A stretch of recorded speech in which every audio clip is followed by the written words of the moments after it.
आज की top headlines कुछ इस प्रकार है। यूएस थिंक टैंक की रिपोर्ट। यूएस थिंक टैंक ने कहा है कि फिलीपींस के पास command, control, communications, computers, intelligence, surveillance और रिकॉनेसेंस की क्षमता नहीं है जिससे वे ब्रह्मोस मिसाइलों का प्रभावी तरीके से उपयोग कर सकें। नई स्पेस रिसर्च एंड टेक्नोलॉजी। नई स्पेस रिसर्च एंड टेक्नोलॉजी ने सफलतापूर्वक 4200 मीटर ऊंचाई पर एक स्वार्म ड्रोन के कमांड, कंट्रोल, कम्युनिकेशन और इंटेलिजेंस कार्यों के लिए लॉन्ग रेंज सैटकॉम लिंक का परीक्षण किया है। अश्ले टेलिस का बयान। पूर्व senior adviser, US state department, Ashley Tellis ने कहा है कि भारत को अमेरिकी ओईएम्स, ओरिजिनल इक्विपमेंट मैन्युफैक्चरर्स, को भारत में आकर अपनी यूनिट सेटअप करने और अपने पार्टनर्स के साथ काम करने के लिए सक्षम परिस्थितियां बनानी होंगी। एचएएल अधिकारी का बयान।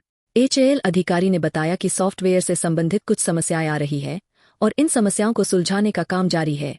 एचएएल 15 अगस्त तक पहला तेजस मार्क ए के फाइटर जेट डिलीवर करने का लक्ष्य रख रहा है। बीईएल को नया export order. Bharat electronics limited BEL ने थेल्स रिलायंस डिफेंस सिस्टम से 230 करोड़ रुपए का एक्सपोर्ट ऑर्डर जीता है।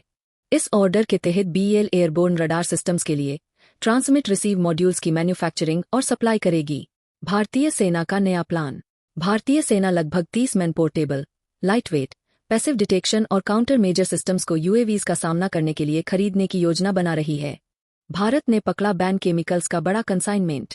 भारत ने चीन से पाकिस्तान के लिए जा रहे बैन केमिकल्स का बड़ा कंसाइनमेंट जब्त किया है जो रॉयट कंट्रोल और वॉरफेयर के दौरान इनकैपेसिटेटिंग एजेंट के रूप में उपयोग किए जाते हैं। नई कालवारी पनडुब्बियां। 3 नई अपग्रेडेड कालवारी पनडुब्बियां पहले की 6 कालवारी पनडुब्बियों से 10 मीटर लंबी होंगी जिससे क्रू, वेपन्स और ऑनबोर्ड सिस्टम्स के लिए अधिक जगह मिलेगी। पाकिस्तानी वायुसेना का प्लान। पाकिस्तानी वायुसेना पुराने तुर्की के F-16 फाइटर जेट्स खरीदने और अपने मौजूदा F-16 को तुर्की में बने एयर टू एयर मिसाइल से अपग्रेड करने की योजना बना रही है। ऑस्ट्रेलिया में भारतीय वायुसेना। भारतीय वायुसेना का एक दल ऑस्ट्रेलिया में एक्सरसाइज पिच ब्लैक 2024 में भाग लेने पहुंचा है जिसमें विभिन्न वायुसेनाओं के 140 एयरक्राफ्ट शामिल है। भारत ने रूस से S-400 एयर डिफेंस सिस्टम की डिलीवरी में तेजी लाने का अनुरोध किया। रूस ने भारत को बताया है कि चौथी स्क्वाड्रन मार्च 2026 तक और 5वीं स्क्वाड्रन अक्टूबर 2026 तक डिलीवर की जाएगी। पहले की 2 स्क्वाड्रन 2024 तक डिलीवर की जानी थी लेकिन यूक्रेन के साथ चल रहे संघर्ष के कारण देरी हो गई। जनरल इलेक्ट्रिक से F-404 इंजन की देरी। हाल ही की मीडिया रिपोर्ट्स के अनुसार जनरल इलेक्ट्रिक ने अब तक एक भी इंजन डिलीवर नहीं किया है। एचएएल अब रिजर्व्ड F-404 इंजन और पुराने प्रोटोटाइप्स में उपयोग किए गए इंजनों का उपयोग करने की योजना बना रही है ताकि उत्पादन जारी रखा जा सके। Javelin anti tank guided missile का संयुक्त उत्पादन।